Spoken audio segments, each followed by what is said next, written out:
close your eyes and let yourself go back. Not just a few years, but nearly 250.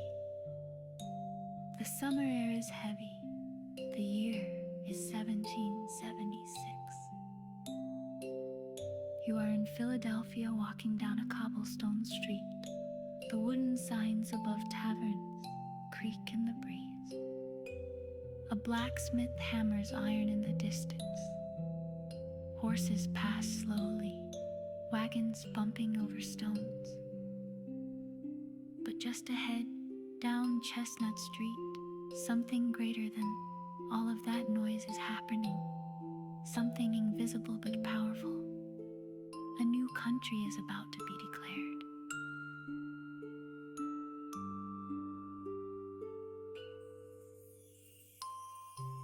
You step inside a tall brick building, the Pennsylvania State House, now called Independence Hall inside. It smells like ink and parchment, sweat and candle wax. The windows are open, but the room is still hot. The men inside are exhausted. They've been debating for weeks.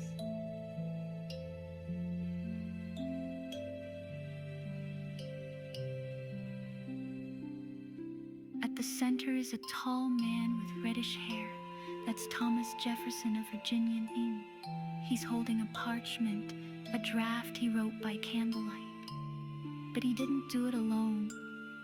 Sitting nearby is Benjamin Franklin, wise and witty even at 70. Beside him is John Adams, stubborn, passionate, and determined. These three, along with Roger Sherman and Robert Livingston, have been chosen to write something bold. It's not just a letter. It's not a set of demands. It's a declaration of independence.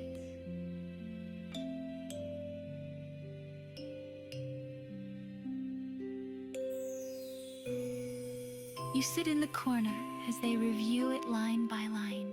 Jefferson's words are elegant and serious, but Adams pushes back. Franklin crosses out one sentence. The room argues. They are risking their futures on this document, and every word must count.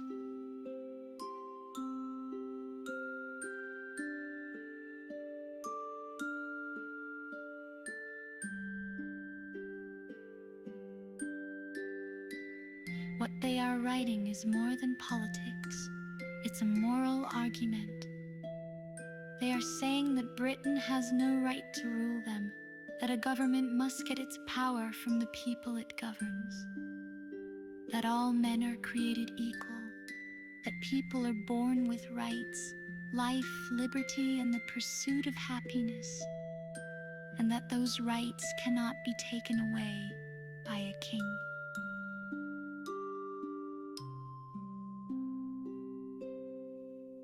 But this isn't just a list of pretty ideas. They also list their reasons. They accuse King George III of ignoring their petitions, of taxing them without their consent, of sending soldiers in peacetime, of dissolving their legislatures, of acting like a tyrant.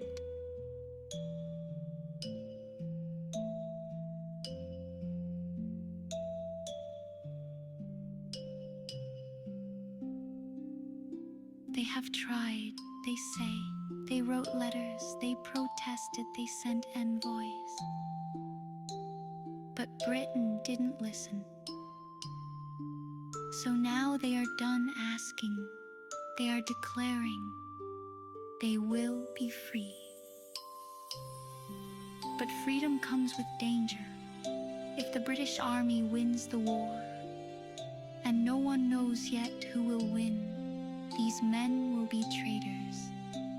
Signing this paper means risking their lives. Still, they do it.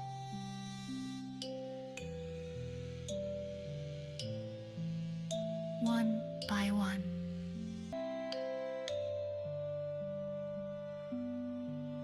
first to sign is John Hancock, President of the Continental Congress. He signs in bold, oversized letters and says, so the king can read it without his glasses. 55 others follow. Farmers, merchants, lawyers, scholars. Men with families, men who will lose homes, some will lose their lives. You feel the weight of that parchment, not just the ink but the meaning. These men are saying, we are not British anymore.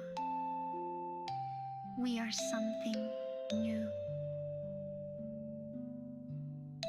They are not done fighting. There is a war still raging. But this document gives the war a purpose, not just to break free, but to create something new, a country where people have a voice. This is why July 4th matters.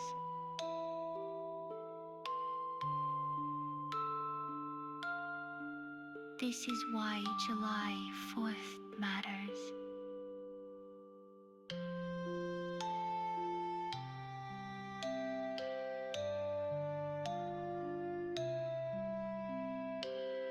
That's the day the final version of the Declaration was approved by Congress.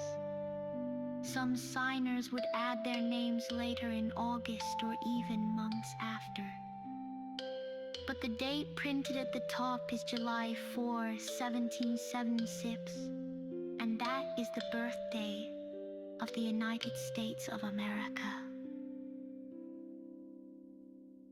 So every year on the 4th of July, people don't just celebrate fireworks and food. They celebrate the moment an idea became a nation.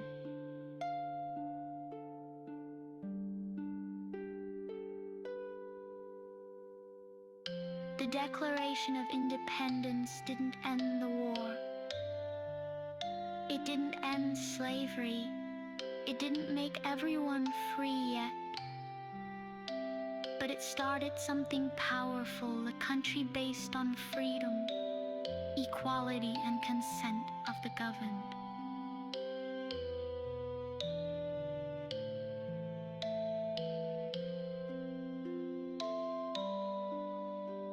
You take a deep breath. Outside, the sun is shining. You hear bells ring in the distance. The parchment is still there, preserved in the National Archives in Washington, D.C.